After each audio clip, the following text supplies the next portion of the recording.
And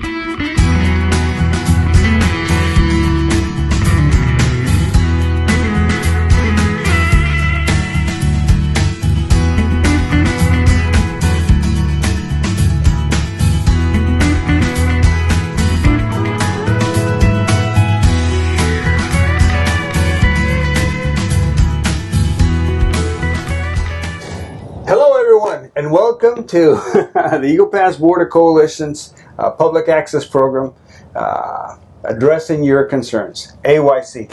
And we're under this little beautiful misty sky in San Juan Plaza, going for a walk and talk session with this amazing individual that's stepped up to run for a position here in Maverick County, and I'm excited to have him with us so we can hear a little bit about him.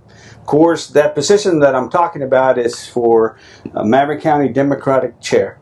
And with us is Mr. Dean Contreras. Mr. Dean Contreras. Thank you. It's a pleasure to meet you. All right. And thank you for being here. For sure. And, first thing I want to say is I'm excited that a person like yourself has stepped up and you're ready to give it rock and roll.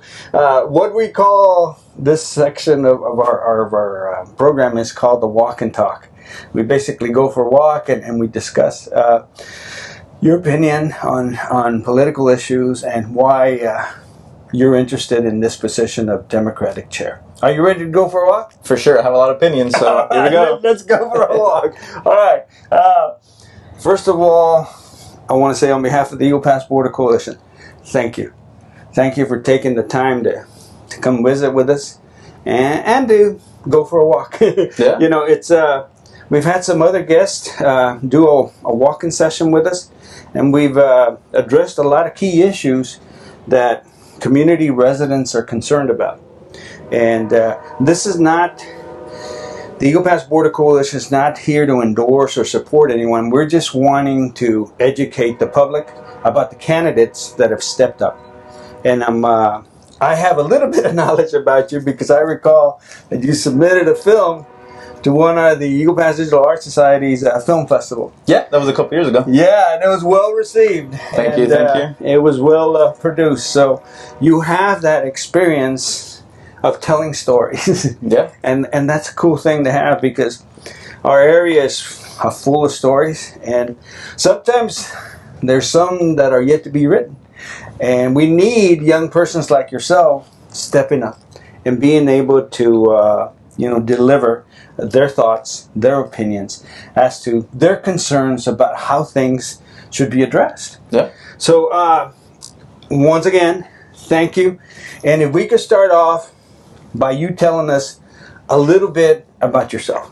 All right. Well, thank you for the introduction, and thank you for inviting me out to today's little session. Mm-hmm. So my name is Dean. Usually I just go by my first name, but I was born and raised here in Eagle Pass. Went to high school here at the Eagle Pass High School. Wow. Graduated and then went to San Antonio College in San Antonio. Spent some time over there. So So you were at the San Antonio SAG RTVF department? yeah, I was there for a couple years. Oh, that brings back some memories because I used to be a morning DJ. Oh, for real? Yeah. For the RTVF program for San Antonio. KSYM, I think it was 90.1. And that's exciting. I didn't know that about you. Tell me some more. Yeah, so I was there for my associates. I never really thought about college until like the last, month of high school. So I was like, okay, I think this might be a good way to, get out of town. Dip my foot into college because I wasn't the best student. I'll be honest. I wasn't even top Sincerity, half. I like that. I was not the top half of my class, right? Not even close. But I decided to, I'll give the college effort. And I did pretty well. I liked how I did. So I decided to transfer out to Texas Tech. Wow. That was Red Raider. Yeah. All right. So the only thing was that was during COVID. So that was a tough time for everybody. Wow. How did you go through that? How was your experience with that? It was interesting for sure. So what I decided to do was kind of delay my education by taking just some more of the requirements, not really the electives, the classes that I wanted to take, to try to see if it is going to stay online or if it's going to be hybrid or what. So I spent a couple more years there than in San Antonio, but I enjoyed my undergraduate. I really enjoyed it. It really opened my eyes to, just education, people, conversation, communication, media, just a little bit of everything. I mean, it really was the whole shebang, as everyone says. Like, oh yeah, you go to college, discover yourself. Yeah, I really did. Yeah, I really did. It challenges you to think differently because you're going to meet so many different perspectives. Yeah, so many different professors and different students and different areas that they come from. So it's a beautiful sharing experience, I would call it, because you get to learn from others and others get to learn from you. Yeah, for sure. And I mean, I even had some time as a work study there as well. And so it not only was my education, my own thing, but I was able to support myself through my college experience. Excellent. I understand what it means to, work and study at the same time. Wow. So wow. That's a beautiful point because, how recently... You did graduate from Texas Tech, correct? Yes. So what type of degree do you hold, if I may ask? Yeah, so it's called CMI, which is Creative Media Industries. It's a little bit of everything. Wow. I just like to say it's media and communications, but I also did get a minor in film production. So I took a couple acting classes. So that's pretty fun. That's right down our alley. Yeah, so that was pretty cool. We've had so much fun with film and telling stories, like I said, but it's always good to have that type of background that you're able to communicate and tell stories and know how to deliver a storyline that people are going to respect. Yeah. And listen to. So, in a way, it's a good thing that you I went for that. Yeah. that you're vying for this position and that you want to better our situation. So, now, let's get into this position that you're going to try to get the people of Maverick County to vote for you for. That is the Maverick County Chairperson, correct? Yeah, for the Democratic Party. Democratic so Party. I just like to say it's the Democratic chair for Maverick County. Okay. All right. So tell us what motivated you. What type of incentive did you want to get, or what made you want to step up to challenge the current incumbent? I believe it's Miss Juanita V. Martinez for that position. Tell us a little bit about your epiphany where you saw yourself as a leader. Yeah. Tell us. So I had actually tried to engage politically beyond just voting, because I've always seen voting as kind of the bare minimum. Everyone should be registered to vote. Everyone should vote, in my opinion. Absolutely. Everybody who can. So I'm the type of person that I've already kind of seen myself as like, well, what's next, right? So what's next after voting, right? What's next? What can you do? What can I do? And I decided, I forgot where I had seen that there was a Democratic Party for Maverick County. I didn't know that every county has one. I didn't know that some cities have one, some counties have one. Right. State level party, national party. But I was like, oh, cool. Let me reach out. And it took a little bit to finally engage with the party, but the way that I saw myself running for this position was because it was hard to engage with the party. Eagle Pass and Maverick County is a little tough on the party politics. That's for sure. It's one of those where yes they are. There's Democrats and there's Republicans, and then there's everyone who just does whatever. And so I was trying to engage in like, hey, can we try doing something like this? What can I plug myself into that already exists? And from my experience I had a friend with me. His name was Juan. He and I, we never got anywhere with that. So I was like, okay, well, I'll keep trying. He kind of gave up on it. I'll keep trying. And there was one meeting with the current chair, Juanita, and it was one of those conversations where you feel like someone's just saying no to everything because they want to say no. But I couldn't tell if because she thought she couldn't or the party actually can't. It was one of those where I'm like, you're telling me you can't do anything? Like, at all? Like, nothing. And I was like, okay, well, I guess this isn't for me. And so I left. I decided not to engage with the party. Wow. And, there's a part of me that felt like, damn, that sucks. But but it lingered a little bit. And so I decided, pretty late, actually. I had seen that the elections were coming up. And in our conversation, Juanita and I, she said that her position was an elected position. So I was like, okay, well, eventually her seat's going to come up. So I wonder when. And it was the Monday before Thanksgiving. I saw they posted where she had taken her oath of candidacy. Woo! And in the post, it said that she was running unopposed. And in my mind, I'm like, that cannot happen. From what I understand and from what I know, going unopposed is a free ticket. It is. That's how I see it. It's a free ticket. It is. It is. You're right. That means you're not going to try. I mean, you think you have a win. You believe you have a win that you don't need to work for it. Right. And I am heading into this with two things.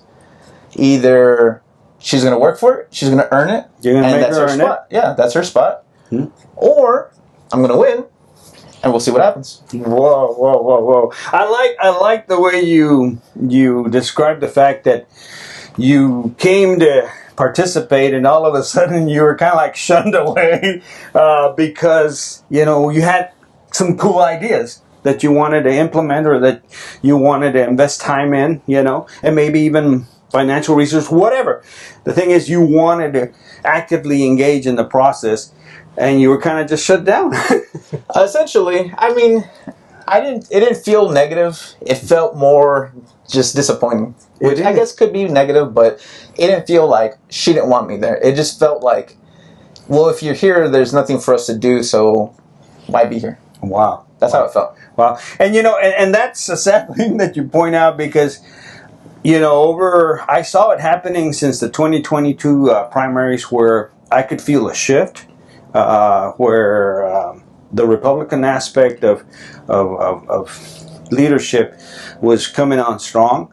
And first I laughed about it, but then I saw that they scored 40%, and I go, oh my. Yeah. And then, well, what happened, 2024, you saw that, I believe 16 out of 18 counties on the border turned, and I go, what happened? I mean, this was the last Democratic stronghold of Texas along the border, and who do we lay fault for that? How did the Democrats, did they take the border for granted, or did they just give up on it, or was there just not enough, emphasis to get the story out? What do you think? What do you think? I'm just going to say yes to it all. I really believe that because it has been a bastion of blue vote for probably longer than I've been alive. I'm only in the age of 26, so it's the way that my dad and older people, not even that old, people in their 30s talk about Maverick County being blue. It's always been that way. And so I think it's a little bit of everything, like people took it for granted. And it's one of those where, I'll come back to it again. Mm-hmm. There's no party politics in Eagle Pass. There isn't. Yeah, there is no party politics in Eagle Pass. And I'll use the most recent example of our mayor, who got the support from the Democratic chair and the Democratic Party, and then they posted that he endorsed Sonny Gonzalez, which is a Republican. I don't have to say the track record of the candidate or the mayor of anything. I just have to say, that's Democrats endorsing a Republican, or endorsing someone who then endorses a Republican. Yeah. I believe we have that situation in our county where we have a lot of closeted Republicans, if I may say, because they were afraid to come out, but, deep down inside, they have a certain belief.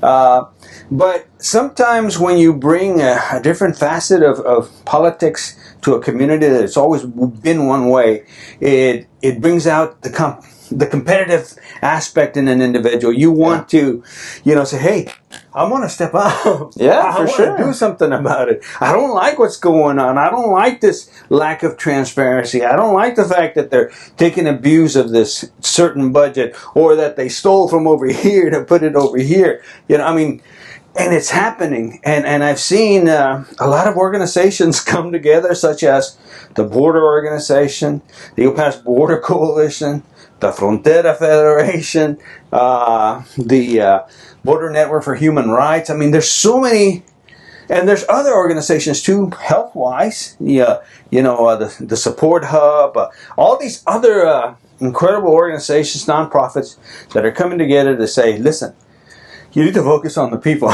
Yeah. And the residents of the community need to have a say in what's happening. Don't paint them off as, they won't say anything. And I'm hoping that, that aspect of you being the leader, that you can bring some type of, attention and try to unite the Democrats and say, if you're a Democrat, you got to be a Democrat. I mean, support the Democrat. That's the thing. That's the position. That is quite the position of the county chair for the Democratic Party. You're supposed to rally the local Democrats and say, okay, who are we putting our voting bloc behind? Who are we going to support? Who are we saying, this is our Democrat, this is our candidate, this is the person that we want to represent us?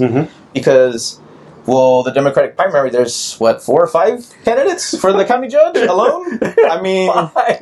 that's 4, and then the Republican candidate, there's actually 3, and then there's an independent, and there's that's what I'm saying. There's a lot of candidates on the ballot as it is, right? But because of the previous election, we can't say Democrats have it in the bag. We cannot say that. I mean, that's the reality of where we live in now. Is that we've seen it happen at the national level, and then probably at the state level in this midterms. We'll see what happens, but we got to make sure that Democrats stay Democrats. Democrats support Democrats. Democrats put their foot down. Essentially, it's that time. What would you do? Let's say you were to be elected to be the county chair. What would be the first thing that you would do? If you don't mind giving strategy away. Yeah. It's always funny because I think about it, but then when people ask me, I'm like, oh, I don't know. But I think in all reality, I'll try to sit down with everyone who says they're a Democrat, whether they're in an elected position or not, and just try to talk with them and be like, okay, what is it that makes you feel like you're a Democrat? Because sometimes, you just have to say it out loud just to kind of get that feeling out there, because sometimes people don't want to say what they want as a Democrat also. And why is that? That's what I don't understand. Why are you, afraid when they ask you, my vote is private. I know your vote's private, but are you voting? Yeah. In this day and age, it's private, but everybody has flags for everything, which is kind of funny. So crazy. But that's what I'm wondering. I see the way we are split apart in the Democratic Party here right now, and I'm hoping that progressive young leadership like yourself might be able to, give some ideas to our community as to what you think needs to be addressed in order to bring attention to, the Democrat, or get, if I may say, getting more stable situation, because ever since that vote from last year, for this last year at the federal level, at the state level, and sometimes even at the local level, we have so much uncertainty, so much lack of transparency, so much confusion. And I'm going, every politics starts locally. What would you do? What would you do different? So I'll do what I tried to do when I reached out to Juanita and met with her a couple times, and that was essentially try to show that Democrats are here in Eagle Pass. So, and more so Maverick County, right? Because sometimes I see Maverick County as only Eagle Pass because it's the biggest part of it, but it isn't. And so I tried to say, hey, is there data from the last election that we can say, hey, there was this many registered voters, there's this many Democrats, there's how many Democrats actually voted? We need to, just get everybody out their house, essentially. And that's what I was going to ask you. I think because you are a communications major, or through that aspect of marketing, I think what we need in our county is someone with the technical know-how to research data. I was going to say, it's about the data. Because that was one of the questions I had asked Juanita, was if someone walks in and says, I want to become a Democrat, I want to vote Democrat, how do I do that? And she couldn't answer that. She couldn't answer that, and that was, like I said, that was one out of many points in the conversation, an hour conversation, that made me realize, this is not, there's nothing to engage with here. Let me nothing just do against her personally, but reality is that everybody works on numbers. Today's politics is numbers and polls and information and being able to have it readily available, and making sure that if someone asks you, how many registered Democrats do we have at the southern or in this area, you should have that information available. Yeah. Because it's gonna make the job of addressing people coming out, because I think that's the hardest thing that we suffer from here in Maverick County, voter apathy, where they just kind of like don't come out. Yeah. And there's also an issue with per se, the one with the most money is going to win the election. Yeah, and that's the tough part for me, because there's so many talented individuals that step up, but they don't have the financial resources to bring their story to the front. So is there anything that you see in that aspect, or you might want to comment about that? So the way I see politics here in Eagle Pass, I mean, you hit it on the head a couple times. Like, the motivation I have for running comes out of, I want change. Whether I cause that change or I make someone else make that change, right? Right. And here in town, there's a lot of people, and we go back to what we were talking about earlier about how sometimes people don't want to say what they believe in. People that, like how we see on Facebook a lot with the Compi Vendo groups where everyone likes to be anonymous, right? I like reading that stuff, but I wish that same motivation was put towards voting. Yeah. I really wish, right? And that's the key thing. I think we need someone who's young and energetic, and someone that has the education to understand a community environment and how to get the word out. In today's world, there's a huge digital divide. There's people that that need to be trained, that need to be made aware of how data is it's important, more important than oil, because we're building data centers everywhere, and that's what's going to drive elections. When they identify and recognize the fact that this is what we need to work on, and what I'm thinking about your perspective is, if you happen to get into this position, what do you think would be the biggest problem that you could address, or what is it besides what you've mentioned already? So, and this is from the inside baseball aspect of it, I would assume, is there is a council of precinct chairs, and there are systems in place that I believe that the previous administration, as I would put it, put people in there, and everyone feels complacent. Everyone feels like, well, that's my spot. Wow. Whether people do stuff or not, and this is like the truth, maybe I just don't see it. That's the thing, is that they might be doing small actions that are fruitful, that are full of effort, but I don't see it. And that's the world we live in. If you don't see it, perspective is everything. And that's a good question. I'm glad you brought that up. Precinct chairs. Are those elected positions, or are they appointed positions? Well, so because I've never seen it on a ballot. So I'm saying they're selecting whoever they want to put in there, right? So when I engaged with Juanita, she had given me the form to become a precinct chair myself for my precinct of 3A. And well, that paperwork went nowhere. So that's how I say that nothing happens, is that quite literally that paperwork went nowhere. But it is just appointment. You, as the county chair, the actual elected position, you get to either have internal elections or you get to make appointments. And of course there is policies and rules to follow, but essentially that's what it is. And that's what I'm saying. My first roadblock that I really see is no one's going to see me as legitimate because it's just a new guy. It's just a new guy. So, and that's would be a follow-up question. What type of leader do you want to be? Do you want to be, authoritative? Do you want to be laissez-faire? Do you want to be, a coach? What do you want to do if you get in there? I think I want to be, it's going to sound funny, but I'm going to be that supervisor that over-communicates. I'm like, oh, are we doing this? Like, is this what everyone actually wants to do? Because there are things that I want for sure. There's things that I'm thinking, like, day one, this is what I'm going to do. And I'm like, well, there's going to be a lot of people in the room, or there's going to be no one in the room because it's the new guy talking, right? And so I'm like, okay, I want to communicate a lot before I get elected, because I mean, I believe in myself that I'm going to win, right? I believe that you're going to win. Yeah, right? Well, it's one of those where it's like, I don't think I would run if I didn't believe I'd win also. You have to have that, type of personality that you're confident in who you are and your skills and the person that you are, that you know that this is not a cakewalk. It's challenging. It's there's a lot of politics in being a public servant. I think there's a lot of good things ahead in store for you. I've seen you at city council meetings. I've seen you at different organization meetings. You're active, and that's key.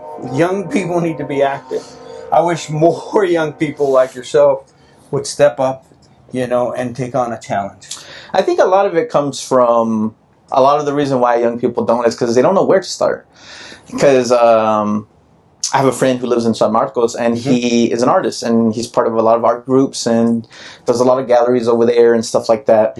And he talks about like, I wish, that existed in Eagle Pass at the same level. Wow. And he's like, I just feel like people are just afraid to do it. And I'm like, it's not that they're afraid, it's that, where do you begin? Because it's going to be a long journey. There's going to be a lot of effort and resources needed. So it seems so daunting. It's like, well, where do I begin? I'm just one person. And for myself, the way I see this position is, I'm not by myself. I have, people that support me. I have my family. I have my friends. I have my community. There are people who support me, and that makes me feel like, hey, bro, I can do whatever I want. And that's a good attitude to have in Eagle Pass and everywhere else, right? That, you don't shy away. You step up to the plate, and you say your speech, you deliver it, and you hope that people understand where you're coming from. Yeah. And, I appreciate the fact that you stepped up. I know the community appreciates it. This has been one of the most highly contested election seasons ever. I've never seen so many candidates come out, and it's a good thing. Yeah, for sure. And usually people come out because they're not happy with the status quo, and that's the thing. If you were to looking as a Democrat, see in our county, what would be one of the biggest issues that you have seen in our county that needs to be addressed?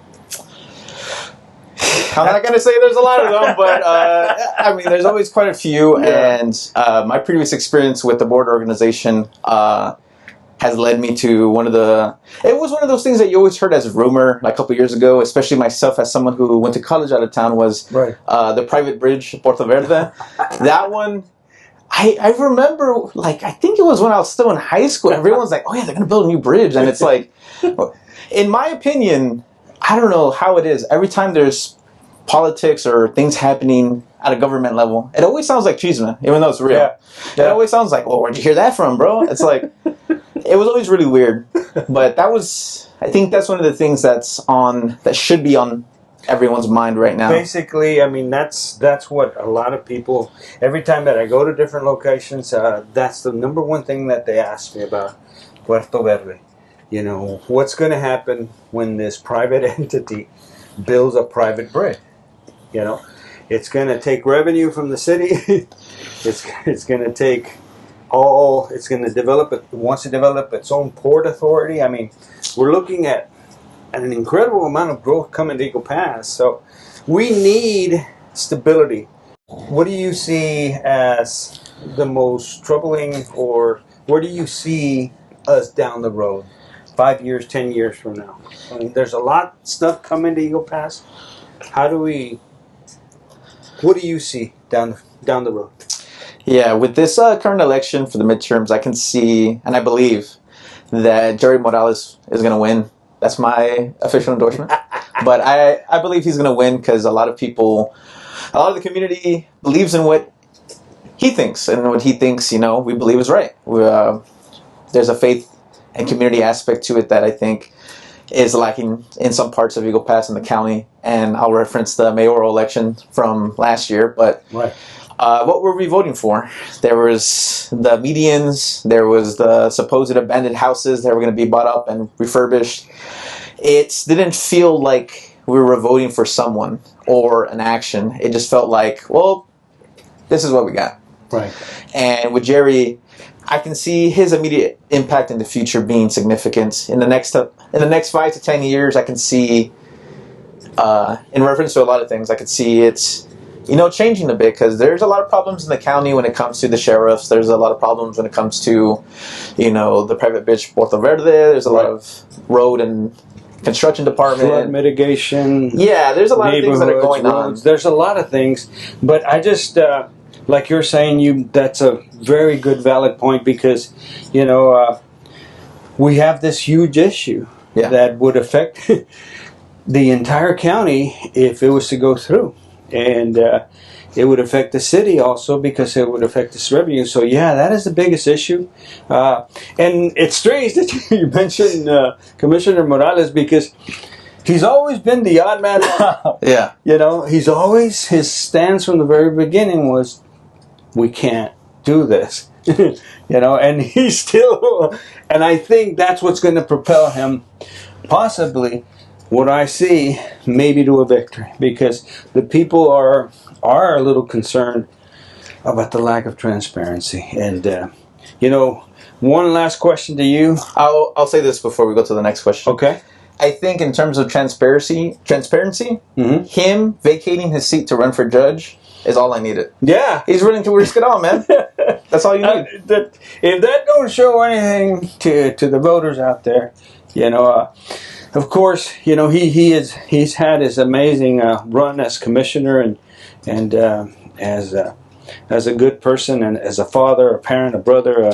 They've established a business in our community for a long time, and they're well known and respected. So I just hope that with you as a possible excellent candidate for Democratic chair of Maverick County, I think the options are pretty good. Yeah. So, any last closing thoughts, Dean, that you'd like to mention or say?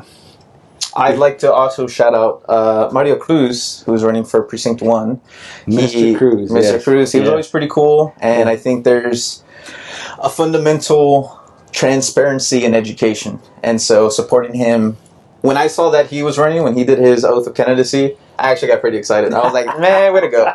Was he one of your former teachers? Yeah, he was. Oh, okay. He was. And that's cool. And that's one of the things that I'm saying. It's my final thoughts are, there's transparency in communication, and there's transparency in action. And I think from what I understand of what I want to do and what I see myself doing with the Democratic Party, I mean, it's going to be different from what people think it's going to be. People are going to say like, oh, well, I didn't know that we were actually going to work around here. I didn't think there was going to be, some change, Wow. It's one of those where it's like, oh, he won, okay. But it's not going to be like that. I'll tell you what, Dean. I know the people out there are excited to hear about you. I know that I'm excited to hear about you. I got to know you through the film festival, and I saw your work, and you told an amazing story about thrift stores. Yeah, about thrifting. Yeah, and that was so enlightening and so beautifully and so well paced. So I got to understand, where you're coming from. So I think Maverick County stands to learn from you, to get to work, to have a well-established database, to have a lot of cool things happen. But it's up to the people to come out there and support you and vote for the best candidate. And if you are visiting here, that has a high potential. So I want to thank you for taking the time for coming out. Inviting me out. Everybody out there, this has been the Eagle Pass Border Coalition's Addressing Your Concern program. Please, if you have any questions or any thoughts, or if you're a candidate and you'd like to visit, we can go for a walk and talk too. So at this time, I'd like to say here from San Juan Plaza, thank you very much for tuning in, and I hope you enjoyed the show, and we look forward to another one. And the main thing is, don't forget, we're also having a debate, town hall debate on February the 7th. We've invited the 5 candidates for county judge to be out there, so be looking for that. Thank you for your time. Goodbye, everybody.